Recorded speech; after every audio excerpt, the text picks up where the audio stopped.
Hörmətli izləyicilərimiz, otaqların ölçülərinə görə, həyətyanı sahəsinə görə, yerləşdiyi yerə görə başqa evlərdən fərqlənən maraqlı bir ev çəkib təqdim edirəm. Bura bilirsiniz haradır, dəyərli izləyicilər?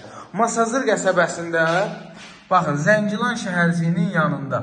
Allahın köməyi ilə bir gün, baxın, orada qurtuluşdur. Burayla ora arasında yol olacaq. Düzdür, orada yol var, amma hələ ki, insanların özü üçün yaratdığı rəsmi yol deyil, yəni ki. Amma Qurtuluş 93-ün tam yaxınlığında, Zəngilan şəhərciyinin yaxınlığında, Rahat Nəfəs Yaşayış kompleksinin yanında, Duz gölünün tam yaxınlığında sizə 2 otaqdan ibarət həyət evi çəkib təqdim edirəm.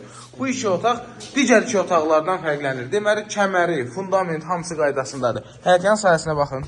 Rahat şəkildə bir avtomobil daxil olur. Kürsülü evdir. Qazı, suyu, işığı çəkilib. Kanalizasiya mərkəzləşdirilmiş kanalizasiya sistemi. Sayğaclarına qədər qoyulub. Üstü paket krişadır, dəmirdəndir, yanan material deyil. Orada zirzəmisi, orada kombi xəttlərinə qədər çəkilib. Dəyərli izləyicilər, Masazır qəsəbəsində A5 məscidində, sayın boğuldum. Deməli, A5 məscidində aksesuarlar bu qardaş tərəfindən Allahın köməyi ilə hədiyyə olunacaq. Elektrik işi, santexnik işi hamısı qaydasındadır. Satışda olan ən geniş 2 otaqlardan biridir. Təmirdə gördüyünüz kimi. Baxın, bu genişliklə mətbəxi olan ikinci bir ev yoxdur satışda. Hörmətli izləyicilərimiz, marşrut dayanacağından 100-150 metrlik məsafədə kombi xəttləri, radiator xəttləri bütün otaqlarda, hətta dəhlizdə də çəkilib. Belə, kimə bu ev maraqlıdırsa zəng eləsin, evin qiyməti, bağışlayın, gecikdirdim, evin qiyməti 48.000 manata təşrif olunur, sənədi torpağın çıxarışıdır, təyinatı kənd təsərrüfatıdır. TV xəttinə qədər çəkilib. Sağ olun, salamat qalın.